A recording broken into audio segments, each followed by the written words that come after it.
Dear viewers, Drishti IAS welcomes you to the new series of Simplified. Today's topic of discussion is types of irrigation in India and their significance. We will cover this topic in the following dimensions. What is irrigation? Different irrigation systems, problems and challenges associated with irrigation, and lastly, government initiatives. So let's begin with the first dimension, that is, what is irrigation? Irrigation is the artificial application of water to the soil or agricultural field. It is the replacement or supplementation of rainwater with another source of water. It is used in dry areas and during periods of inadequate rainfall. The main idea behind irrigation systems is to assist in the growth of agricultural crops and plants by maintaining the minimum amount of water required, suppressing weed growth in grain fields, preventing soil consolidation, etc. Now let's discuss about the different irrigation systems. First is well and tube well irrigation. There are various types of wells: shallow wells, deep wells, tube wells, artesian wells, etc. A deep tube well worked by electricity can irrigate a much larger area, about 400 hectares, than a surface well that can irrigate half hectares. Tube wells are mostly used in UP, Haryana, Punjab, Bihar and Gujarat. As per data from the Ministry of Statistics and Program Implementation, while 41% of the net irrigated area in India got water from tube wells 2001 to 2002, tube well irrigation increased to 46% in 2014 to 15. Now the merits of well and tube well irrigation are: well is the simplest, cheapest and independent source of irrigation and can be used as and when the necessity arises.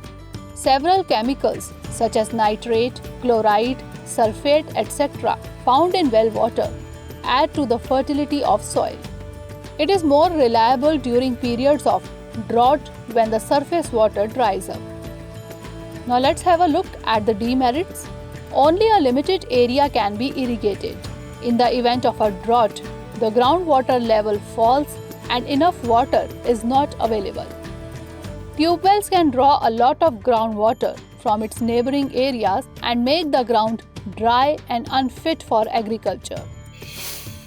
Second is canal irrigation. Canals can be an effective source of irrigation in areas of low level relief, deep fertile soils, perennial source of water and extensive command area. Therefore, the main concentration of canal irrigation is in the northern plain of India, especially the areas comprising Uttar Pradesh, Haryana and Punjab.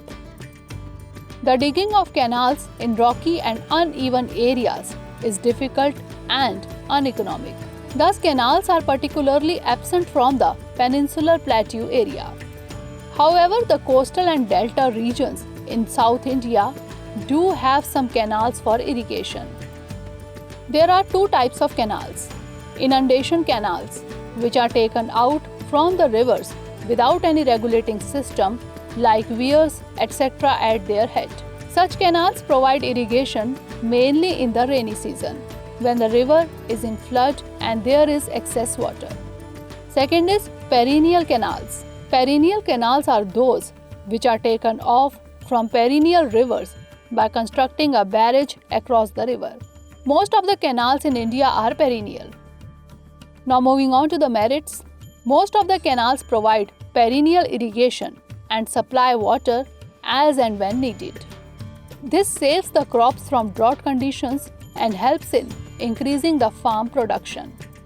Now demerits. Many canals overflow during the rainy season and flood the surrounding areas. Canal irrigation is suitable in plain areas only. Next is tank irrigation. A tank is developed by constructing a small bund of earth or stones built across a stream. The water impounded by the bund is used for irrigation and other purposes. Tank comprises an important source of irrigation in the Karnataka Plateau, MP, Maharashtra, Odisha, Kerala, Bundelkhand area of UP, Rajasthan and Gujarat. Now shifting towards the merits, most of the tanks are natural and do not involve heavy cost for their construction and have longer lifespan. In many tanks, fishing is also carried on, which supplements both the food resources and income of the farmer. Now demerits, many tanks dry up during the dry season and fail to provide irrigation when it is required. Lifting water from tanks and carrying it to the fields is a tough and costly exercise. Next is drip irrigation. In drip irrigation, water is applied near the plant root through emitters or drippers, on or below the soil surface at a low rate varying from 2 to 20 liters per hour. The soil moisture is kept at an optimum level with frequent irrigation. Among all irrigation methods, drip irrigation is the most efficient and can be practiced for a large variety of crops, especially in vegetables, orchard crops, flowers and plantation crops. Now merits, fertilizer and nutrient loss is minimized due to localized application and reduced leaching. Field leveling is not necessary. Recycled, non-potable water can be used. Water application efficiency increases and soil erosion and weed growth is lessened. Now moving on to the demerits, initial cost can be more, can result in clogging, wastage of water, time and harvest if not installed properly. Next is sprinkler irrigation.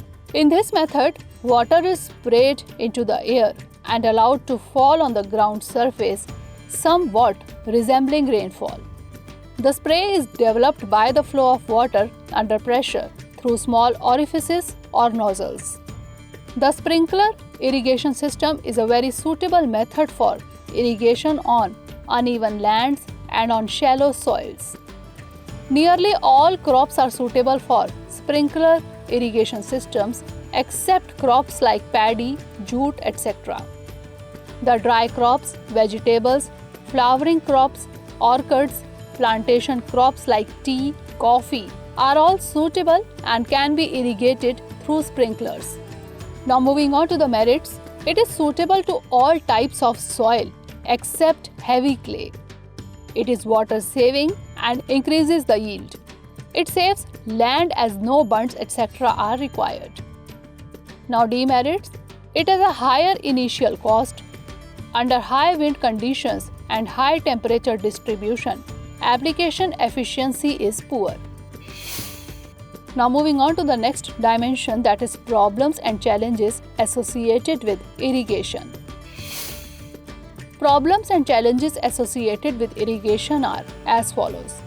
First is expensive micro irrigation. Most of the adopters are wealthier farmers and poor farmers cannot afford it. This problem is resolved by inventing low-cost systems by different agencies. Next is delays in completion of projects. In most of the projects, there have been delays in construction of field channels and water courses, land leveling and land shaping.